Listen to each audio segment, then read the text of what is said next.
Science study centre Balai science study centre के YouTube channel पर आपका स्वागत है। मैं सोनू कुमार, मैथ्स गुरु and motivational speaker Balai science study centre के यूट्यूब चैनल में आपका स्वागत करता हूँ।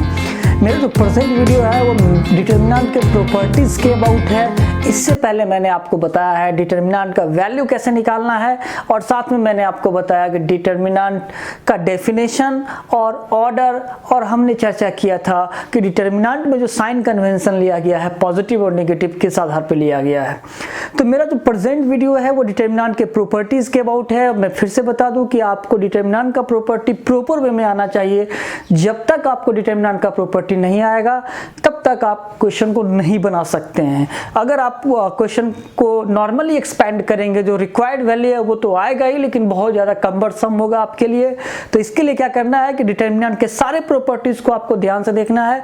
मैं इस वीडियो में डिटर्मिनेंट के प्रॉपर्टीज़ के सारे प्रॉपर्टीज़ को एक्सप्लेन करके प्रूफ नहीं करूंगा, बस उसको यूटिलाइज करना है, बताऊंगा कि आप उसे कैसे सही ढंग से उपयोग में ला सकते हैं। फिर मेरा जो नेक्स्ट वीडियो होगा फिर हम लोग देखेंगे कि डिटर्मिनेंट के सारे प्रॉपर्टीज़ कहाँ से और कैसे आए हैं। लेकिन अगर कोशिश हुआ संभव हुआ तो मैं कोशिश करूंगा कि इस वीडियो में भी कुछ ना कुछ इंक्लूड कर दूं।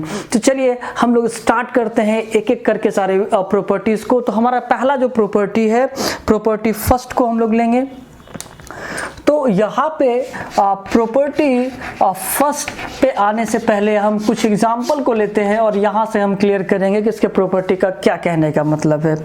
हमारे पास एक डिटर्मिनेंट है 1 4 1 2 1 3 1 1 2 और हमारे पास एक और डिटर्मिनेंट है 1 4 1 2 1 3 1 1 2। ठीक है, अब हम लोग इसका वैल्यू को निकालते हैं। वैल्यू को निकालने के लिए प्लस माइनस प्लस का साइन हम लोग जानते ही हैं। साथ में अगर आप चाहो तो आप इसके वैल्यू के डिटर्मिनेंट का वैल्यू निकालने के लिए स्पेशल वीडियो बनाया गया, आप वहां जाके देख सकते हो। आप यहाँ अगर आप चाहते हो यहाँ पे भी, तो मैं वैसे बिल्कुल नहीं निकालूंगा, मैं डायरेक्ट कैलकुलेशन करूंगा और उसके वैल्यू को निकालूंगा। तो यहाँ पे कैलकुलेशन करके वैल्यू निकालेंगे तो क्या आ जाएगा 2 - 3 + 4 और इसको डिलीट करके फिर यहाँ पे लिखेंगे तो क्या लिखेंगे 4 - 3 + 1, सॉरी यहाँ माइनस होगा, ठीक है। और फिर यहाँ पे इसको डिलीट करके लिखेंगे तो 2 - 1, यहाँ पे आपका आ जाएगा -1 और यहाँ पे आपका आ जाएगा -4 और यहाँ पे आपका आ जाएगा +1 और इसका वैल्यू आ गया -4। ठीक है, फिर अगर हम लोग यहाँ से पॉजिटिव नेगेटिव पॉजिटिव करते हैं, फिर इसका वैल्यू यहाँ से निकालते हैं तो 1, इसको डिलीट करके लिखेंगे 2 - 3 -2, इसको डिलीट करके लिखेंगे 8 - 1, ठीक है, और इसको डिलीट करके लिखेंगे +1 12 - 1। ठीक है, यहाँ से अगर आप यहाँ पे देखोगे तो यहाँ से इसका रिजल्ट आ जाएगा -1, यहाँ पे आपका आ जाएगा -14 और यहाँ पे आ जाएगा आपका 11। ठीक है, तो यहाँ से आपका निकल के रिजल्ट इसका जो आ गया वो कितना आ गया -4।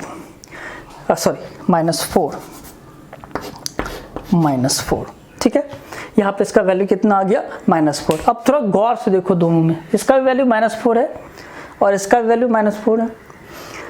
और दोनों डिटर्मिनेंट को अगर गौर से थोड़ा सा माइन्यूटली अगर देखो तो थोड़ा सा कुछ सिमिलरिटी और डिसिमिलरिटी दोनों है इसमें।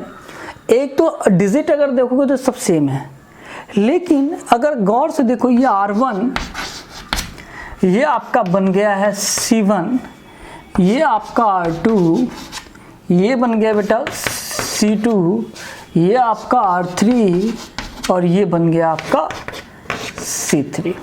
ठीक है, यानी रो को हमने किस में चेंज कर दिया है, कॉलम में चेंज कर दिया है, लेकिन उसके वैल्यू में भी किसी भी तरह का इफेक्ट नहीं है। उसका वैल्यू बिल्कुल क्या रहा है बेटा, सेम रहा है।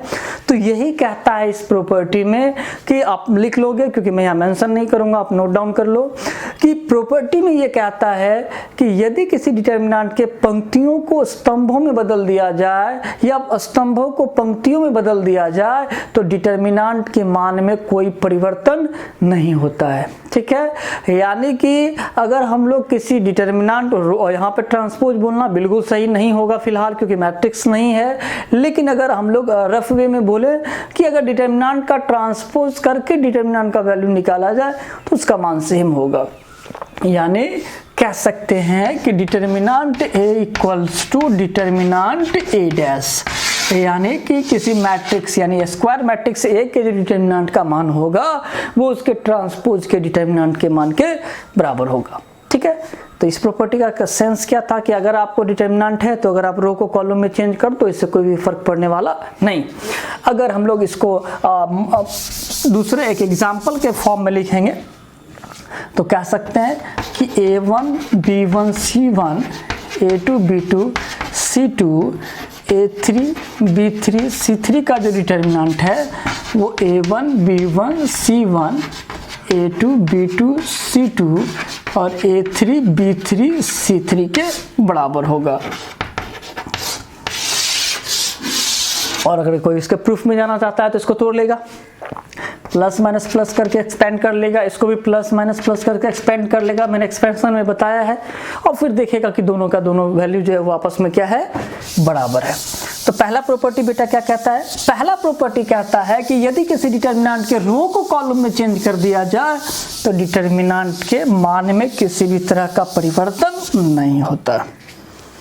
ठीक है, चलिए अब हम लोग आते हैं प्रॉपर्टी सेकंड पे। क्लियर हो गया? पहला प्रॉपर्टी को क्या लेना है बेटा, समझ में आ गया कि आपका मन हुआ अगर कहीं जरूरत हुई तो हम लोग रो को कॉलम में चेंज कर लेंगे, इससे कोई फर्क नहीं पड़ेगा। अब दूसरी प्रॉपर्टी पे आने से पहले थोड़ा सा एक चीज यहाँ पे देखेंगे। हमारे पास डिटर्मिनेंट एक है 1 4 1 2 1 1 1 2 3 और हमारे पास एक और डिटर्मिनेंट 1 है, ये डिटर्मिनेंट 2 है। यहाँ पे 1 4 1 1 2 3 2 1 1। ठीक है, अब दोनों का वैल्यू निकालते हैं। ठीक है, वैल्यू मैं बार बार इसलिए निकाल रहा हूँ क्योंकि बहुत ज़्यादा प्रैक्टिस करने की ज़रूरत है। आप यहाँ से देखोगे जितना ज़्यादा वैल्यू निकालना सीखोगे उतना आपके लिए बेहतर होगा।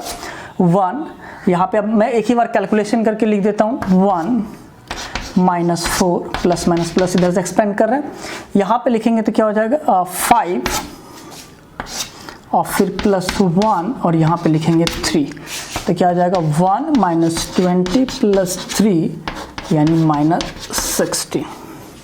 ठीक है, और इसी काम को यहाँ भी करेंगे प्लस माइनस प्लस। ठीक है, यहाँ पे लिखेंगे तो क्या लिखेंगे बताइए, -1 यहाँ पे -4, यहाँ पे लिखेंगे तो आपका आ जाएगा -5 और फिर यहाँ पे अगर लिखेंगे +1 और यहाँ पे लिखेंगे तो आपका आ जाएगा -3। अब इसको देखोगे तो क्या लिखोगे, -1 + 20 -3 यानी कि 60। ठीक है, अब देखो दोनों के वैल्यू में थोड़ा अंतर, ये जस्ट इसका नेगेटिव है और ये इसका नेगेटिव है, दोनों एक दूसरे का म्यूचुअल नेगेटिव है। ठीक है, अब अगर डिटर्मिनेंट को गौर से देखो तो R1 दोनों का सेम है, लेकिन अगर R2 और R3 पे गौर करो, यहाँ भी इसके R2 और R3 को गौर करो तो वो दोनों एक दूसरे से इंटरचेंज है, वो दोनों एक दूसरे से चेंज हो चुका है, यानी R2 R3 के साथ चेंज हो चुका है। ठीक है, तो यही आपका दूसरा प्रॉपर्टी कहता है। दूसरा प्रॉपर्टी कहता है कि यदि किसी डिटर्मिनेंट के दो लगातार, यहाँ पे मैंने एक शब्द का प्रयोग किया, दो लगातार, टू कॉन्सेक्यूटिव, यानी वो कॉन्सेक्यूटिव होना चाहिए, लगातार होना चाहिए। इफ द रोज और columns of a determinant two consecutive, यहाँ पे हम लोग कॉन्सेक्यूटिव का यूज करेंगे, को अगर हम लोग रोज और कॉलम को क्या करेंगे, चेंज करेंगे, तो उस डिटर्मिनेंट का वैल्यू पहले वाले वैल्यू का जस्ट नेगेटिव हो जाएगा। यानी कि अगर पहले डिटर्मिनेंट का मान अल्फा आने वाला था तो अब जो उसका मान आएगा वो -अल्फा आएगा, लेकिन कब, जब आप किसी भी रो को यानी कि Ri इंटरचेंज बाय Ri + 1 या Ci इंटरचेंज बाय ci+1, यानी कि अगर किसी रो को उसके जस्ट बगल वाले रो से अगर आप चेंज करोगे तो डिटर्मिनेंट का मान जो है वो अपने पहले मान का ऋणात्मक हो जाएगा। यानी साधारण शब्दों में अगर आप नोट डाउन करना चाहोगे तो स्टेटमेंट को लिखोगे, यदि किसी डिटर्मिनेंट के दो लगातार पंक्तियों या स्तंभों को परस्पर आपस में बदला जाता है तो डिटर्मिनेंट का मान अपने पूर्व मान का निगेटिव हो जाता है, ऋणात्मक हो जाता है। ठीक है, जिसको मैंने एग्जांपल से क्लियर किया है। अब अगर आप इसको प्रॉपर्टी को लिखना चाहोगे, मैथमेटिकल फॉर्म में लिखना चाहोगे तो इसको मैथमेटिकल फॉर्म में लिखोगे a1 b1 c1 a2 b2 c2 a3 b3 c3।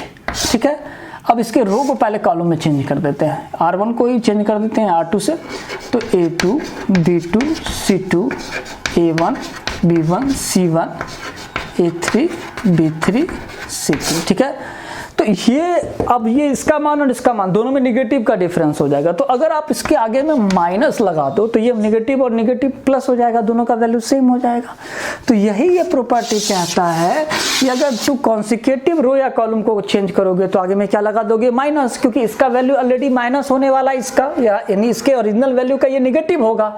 लेकिन चूंकि यहाँ इक्वल टू होल्ड कर रहे हैं तो बराबर होने के लिए उसको सेम होना होगा, और सेम सिर्फ माइनस कर सकता है। जैसे इसमें माइनस अटैच कर देंगे तो माइनस माइनस क्या हो जाएगा, आपका पॉजिटिव वैल्यू आएगा, और जो भी उसका रिक्वायर्ड वैल्यू था वही दोनों आपस में बराबर हो जाएगा। ठीक है, अब अगर आप चाहोगे कि सर इसको प्रूफ करके देखना है तो बहुत बड़ी चीज नहीं है, आप इसको प्लस माइनस प्लस करके एक LHS को पूरा एक्सपेंड मारो, फिर इधर आओ RHS में बिल्कुल इसी तरह से प्लस माइनस प्लस करके एक्सपेंड मारो और आगे में माइनस से गुना करो, फिर सारे टर्म को मिला के देखो वो बिल्कुल सेम आने वाला। ठीक है, मैं इस वीडियो में नहीं करने वाला हूँ क्योंकि ये बहुत ज़्यादा एक्स्ट्रा टाइम कंज्यूमिंग होगा, मैं टाइम को सेव करने के लिए ऐसा करने वाला हूँ। ठीक है, लेकिन नेक्स्ट वीडियो में मैं इसको एक्सपेंड करके भी सबको इक्वल करके बताऊंगा कि कैसे आ रहा है।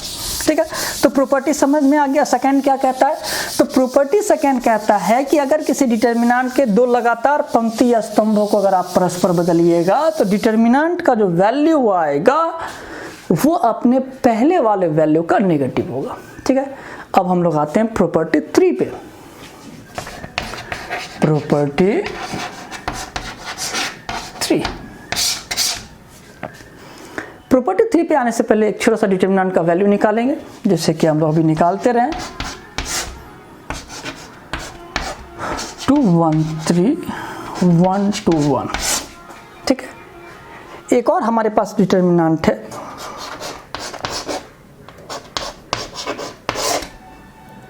4 1 1 2 1 3 1 2 1। ठीक है, और हमने एक डिटर्मिनेंट लिया है डिटर्मिनेंट 1 4 1 1 2 1 3 4 8 4।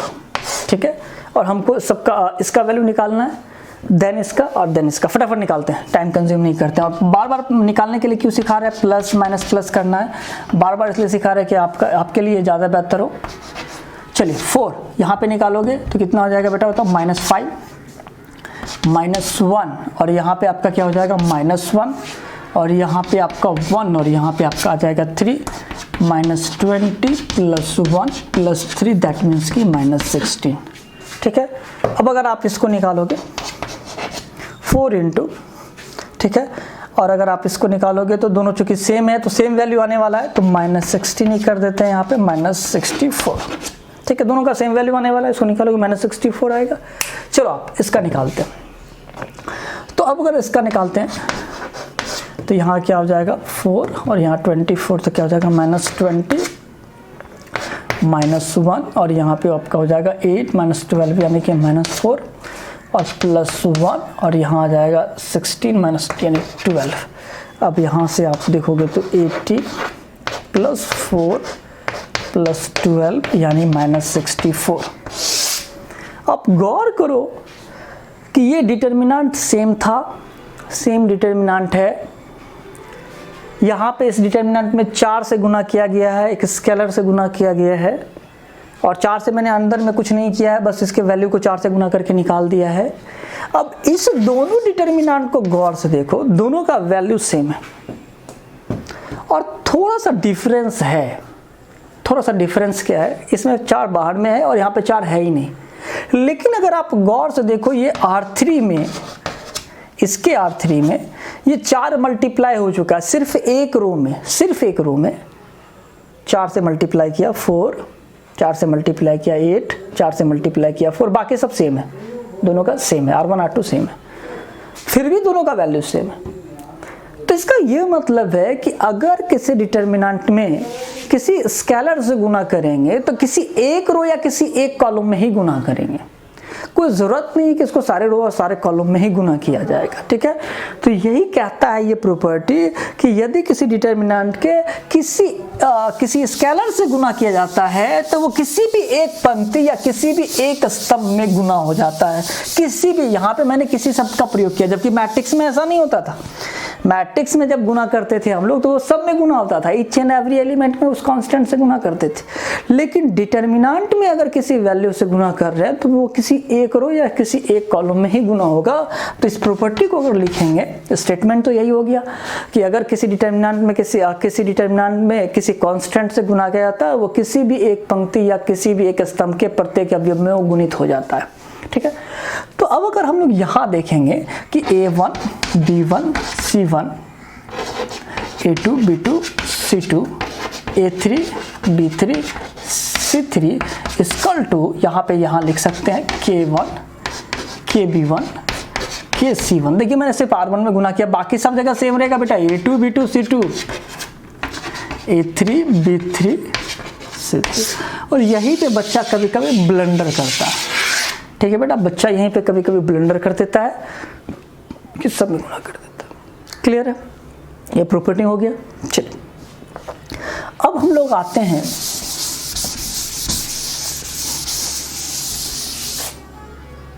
प्रॉपर्टी 4 पे।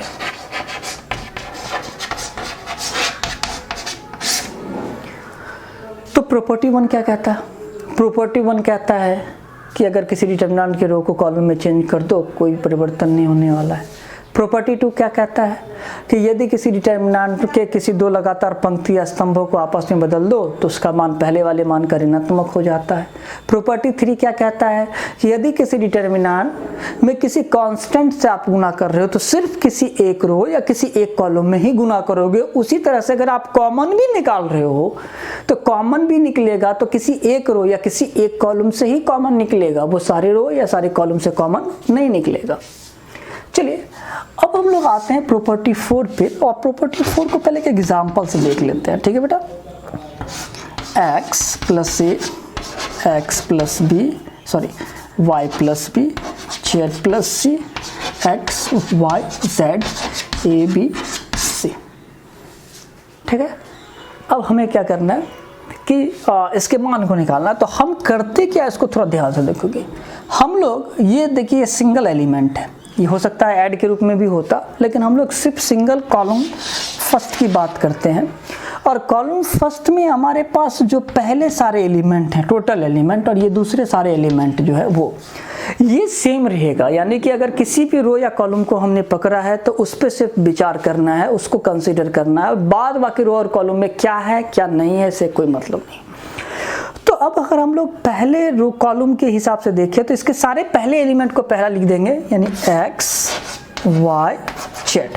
बीच में अगर प्लस का चिन्ह है सब जगह तो प्लस का चिन्ह हम यूज करेंगे, अगर बीच में माइनस का चिन्ह, ये सेम एलिमेंट यहाँ लिखा जाएगा, यानी x y z a b c plus में फिर इसका दूसरा एलिमेंट सारा लेंगे a बी सी। देखिए पहले इसका दूसरा एलिमेंट सब, ये पहला हो गया सारा, और ये सेम रहेगा, यानी जिस पे हमने कंसीडर नहीं किया है वो सेम रहेगा, यानी x y z a b c, ठीक है।